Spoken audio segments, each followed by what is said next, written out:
Eu vou falar sobre a descrição morfológica da família Angiospermica Fabaceae e da subfamília Faboidea. Lembrando que o grupo das angiospermicas são um grupo de plantas vasculares que apresentam flor, fruto e semente, diferente das gimnospermas, que só apresentam semente, mas não apresentam o fruto. Na descrição morfológica da família Fabaceae, nós podemos citar o seu hábito de crescimento como uma característica.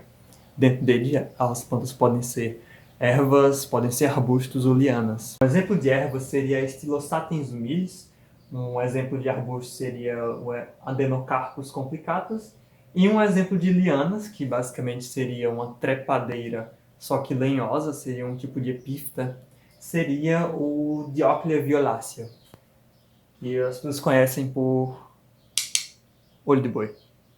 Entre outras características da família Fabaceae está o seu rápido metabolismo do nitrogênio, que é muito importante para ela, para o seu crescimento vegetativo, no geral para todas as plantas, na verdade. Ela normalmente sempre está em relações de simbiose com bactérias, exemplo, o Rhizóbio, que faz a FBN, que é a fixação biológica do nitrogênio, a partir de cooperação mútua. Por conta da relação de simbiose com a bactéria Rhizóbio, normalmente ela apresenta nódulos na raiz. Esses nódulos são bolsas de nitrogênio, que estão lá basicamente fixando nitrogênio no solo por causa da sua relação de cooperação. Além do nitrogênio, ela também tem alto metabolismo de aminoácidos incomuns, que normalmente não estão presentes em algumas plantas, mas nelas sim. Um aminoácido, por exemplo, que não é comum é a cananovina, que é um não proteico, mas está presente. Além de apresentar canais secretores ou cavidades, ela também, como uma característica, ela apresenta taninos. Taninos são compostos naturais que são utilizados como mecanismo de defesa para as plantas. Está bem presente na uva. Aquele vinho seco que você toma, que ele meio que deixa a sua língua com uma coisa estranha, algo meio parecido com couro, são os taninos, que basicamente servem para proteger os frutos, para que animais não comam antes da maturação. Nas folhas, nós podemos citar, por exemplo, a característica delas serem alternas. Então, basicamente, uma folha aqui, uma folha aqui, uma folha aqui, uma folha aqui. Elas também são espiraladas. Normalmente são dísticas, pinnadas compostas ou duplamente pinnadas, apalmado composta, trifoliada ou unifoliada. O que quer dizer isso tudo? Bem, as dísticas é quando os pares de folhas se organizam no mesmo plano, fazendo surgir apenas uma folha por nó, formando um leque. As pinnadas são aquelas que os foliolos partem do raque, prolongamento do pecíolo com uma pena, fica parecendo uma pena a folha. As trifoliadas é um tipo de folha composta que apresenta apenas 3 foliolos. Foliolos cada uma das partes de uma folha composta. Cada foliolo é uma parte da folha composta. Elas podem ser inteiras ou ocasionalmente cerradas. Inteiras é aquele aspecto que elas é bem redondinha assim, ou cerrada, aquelas que tem como se realmente elas fossem cerradas, as folhas. Realmente ela apresenta foliolos modificados em gavinhas. Foliolo basicamente é um aspecto que se parece com uma folha. As gavinhas são órgãos de sustentação que a planta utiliza. Normalmente plantas trepadeiras têm gavinhas, ou arbustivas também. Normalmente as folhas têm o hábito de se fechar por diversos motivos. Pode ser para impedir trocas gasosas, por exemplo, de noite elas se fecham, calculando que elas meio que murcham. Apresenta estípulos, que são estruturas vegetais laminadas, basicamente, que tem ali perto da gema, que normalmente se desenvolve, se modifica, na verdade, em espinhos. A inflorescência é quase sempre indeterminada, que basicamente representa que as flores mais jovens estão no topo da estrutura e as mais velhas no final dela. E elas também podem ser solitárias, terminais ou axilares. São bissexuais ou hermafroditas, então ela tem o sexo feminino e masculino. Elas são radiais ou bilaterais, que basicamente radiais significa que ela é actinomorfa e bilaterais significa que ela era azigomorfa. Elas apresentam um hipanto curto. Esse hipanto seria uma estrutura floral que é resultado da fusão de bases de sépalas, pétalas e estames, e normalmente ele é numa forma de uma taça. O cálice, que é o conjunto das sépalas, normalmente é pentâmero, então ele é composto por 5 partes, e as pétalas podem ser tanto dialipétala como gamopétala. Diale é porque elas estão separadas e gamo é porque elas estão unidas. A pré-floração pode ser imbricada ou valvar. Imbricada é essa em que está mais aspiralada e a valvar é essa que está mais circulada. As pétalas podem ser semelhantes entre si ou diferenciadas, então elas podem ser iguais ou elas podem apresentar algumas diferenças. Os estames geralmente são ao número duplo ao de pétalas, ocasionalmente menor, igual ou numerosos, livres ou unidos entre si. Anteras rimosas ou raramente poricidas. O que seria uma antera rimosa? Uma antera rimosa seria a maneira mais comum, quando as anteras se abrem longitudinalmente, como rasgos em seu tecido. E as poricidas seriam a abertura poricida, quando as anteras se abrem por poros mais ou menos circulares, normalmente no ápice. O ovário é súpero, significa que ele não está ali dentro do receptáculo, como se normalmente o ínfero estivesse aqui dentro e o súpero está fora. Ou ele pode ser, na verdade, disso é semi-ínfero.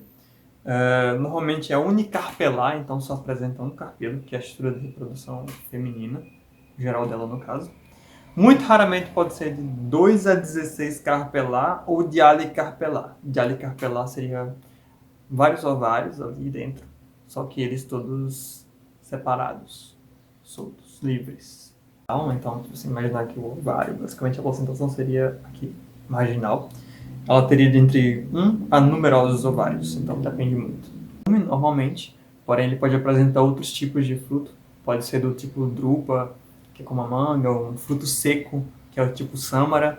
Pode ser também do tipo folículo e craspédio. Craspédio, por exemplo, é um fruto que é parecido com um leguminoso, só que ele é indehiscente, né? Ele não abre sozinho.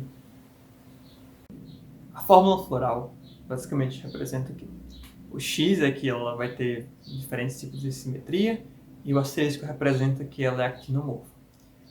O K representa a cálice, né, com 5 sépalas soldadas, pelo círculo que tem. O C representa a corola, com 5 pétalas soldadas, também com aquele círculo. O A significa que ele tem quantidade de estames, na verdade, o número que está lá, que representa os dois tem um 5 e esse aqui tem um 10, então são 10 estames, 5 pétalas, 5 sépalas. Ou ele pode ter mais de 10 estames, aquele símbolo do infinito, significa peças numerosas. Em um verticilo. O verticilo seria qualquer ponto do caule em que se insere um conjunto de peças foliares. E no final tem lá leguminoso, porque basicamente o fruto normalmente é leguminoso. Sua distribuição é cosmopolita, então ela está presente em basicamente todo o mundo. Tem mais de 19 mil espécies e só aqui no Brasil são mais de 2.700 espécies. E no geral a família tem 650 gêneros. A Poácea, basicamente a Fabaceae é a mais importante espécie de valor econômico. A Poácea é mais importante porque tem um triticum, que é o trigo, tem o milho também, os emaias. Então ela é mais importante porque esses alimentos representam 70% da produção vegetal do mundo. Então, basicamente, é muita coisa, está presente em tudo que a gente come. Ela apresenta em plantas de incrível importância econômica.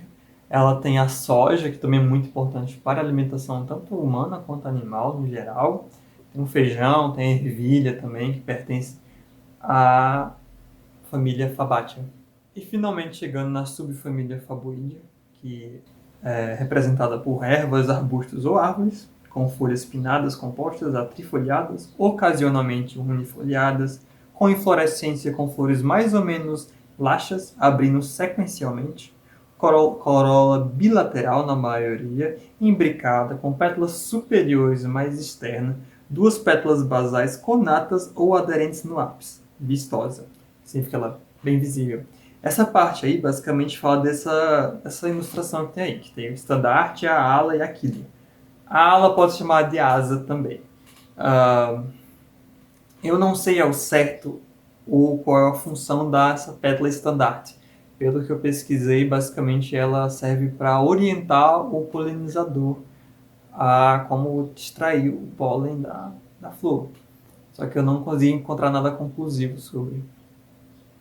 Os estames ela pode apresentar ou 10 livres, ou 10 juntos, ou 9 livres e um separado. Na verdade são 9 estames soldados e um livre. O pólen normalmente é do tipo monade, que é único ou simples. ela normalmente não apresenta o plurograma em U, que é basicamente um desenho lateral que está presente em algumas sementes. As pétalas sendo um estandarte, duas alas e duas quilhas, que isso parece com a quilha de um navio.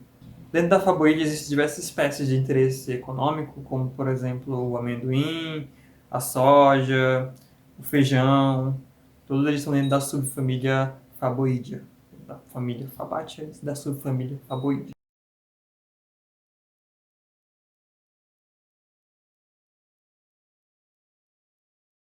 No geral é isso e Feliz Natal!